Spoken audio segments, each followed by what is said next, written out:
You're choosing what to eat, a simple decision, menu in front of you, dozens of options, and suddenly you freeze. You compare, you rethink, you imagine outcomes that don't even exist. 10 minutes later, you're still deciding. So here's the question. Why does your brain turn simple choices into mental chaos? Because overthinking isn't random. It's a system, and it's working exactly the way your brain was designed to work, just in the wrong environment. At its core, your brain is a prediction machine, constantly simulating the future, running scenarios, estimating outcomes.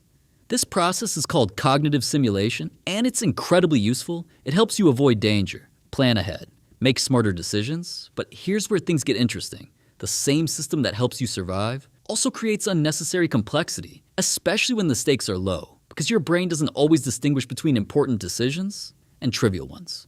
To your brain, uncertainty is a threat, even if it's just choosing between 2 meals, so it tries to eliminate that uncertainty by thinking more, analyzing more, comparing more. But this creates a paradox. The more options you have, the harder it becomes to choose. This is known as the paradox of choice, a concept explored by psychologist Barry Schwartz. More options should mean more freedom, but instead, they create pressure, because now every choice carries opportunity cost. If you pick one option, you're giving up all the others, and your brain doesn't like that, so it tries to optimize, find the perfect choice, maximize the outcome. But perfection doesn't exist, so the thinking continues, loop after loop.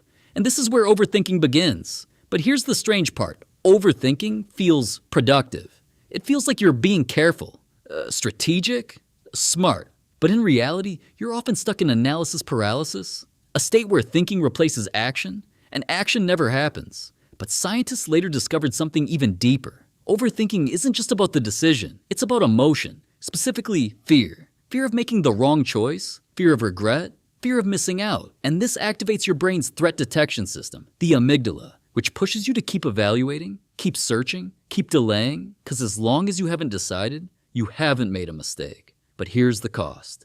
Every additional minute of thinking drains mental energy. This is decision fatigue, a state where your cognitive resources get depleted over time, and as your energy drops, your decisions get worse, more impulsive, more avoidant, or completely delayed. And this is where things get even more interesting. Your brain starts using shortcuts to cope, heuristics, mental rules that simplify decisions. But under stress, these shortcuts become unreliable. You might rely on the default option, or avoid the decision entirely, or choose based on emotion rather than logic. And suddenly, overthinking leads to worse outcomes, not better ones. But here's the twist. Overthinking isn't always about too many options. Sometimes, it's about too much self-awareness. You start thinking about how you're thinking, questioning your judgment, doubting your instincts. This is called metacognition, thinking about thinking. And while it can improve decision-making, it can also trap you in endless loops. What if I'm wrong? What if there's a better option?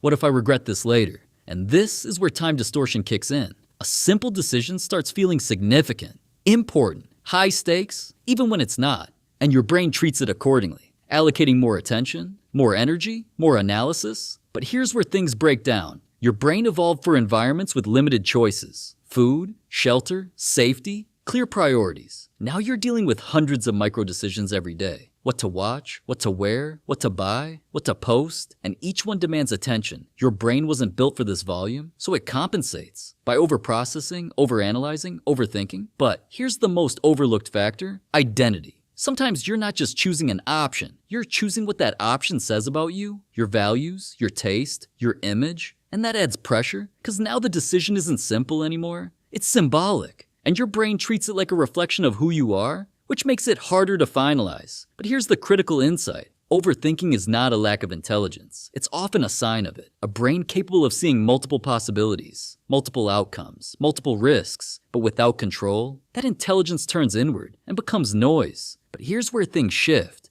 because the solution isn't thinking less. It's thinking differently. Limiting options reduces cognitive load. Setting constraints simplifies decisions. Instead of, what's the best option? You ask, what's good enough? This is called satisficing, choosing an option that meets your criteria without searching endlessly for perfection. And it's one of the most effective ways to break overthinking. Then there's decision framing. How you define the problem changes how you solve it. A simple reframe can reduce complexity instantly. And then there's time limits, forcing your brain to decide within a specific window, because without a deadline, Thinking expands infinitely, but here's the deeper truth. Overthinking is often an attempt to control the uncontrollable. The future, outcomes, other people's reactions, things you can't fully predict. So your brain keeps searching for certainty. But certainty never comes. And the loop continues until you interrupt it, not by finding the perfect answer, but by accepting imperfect action. Because action creates feedback. Feedback creates clarity, and clarity reduces overthinking,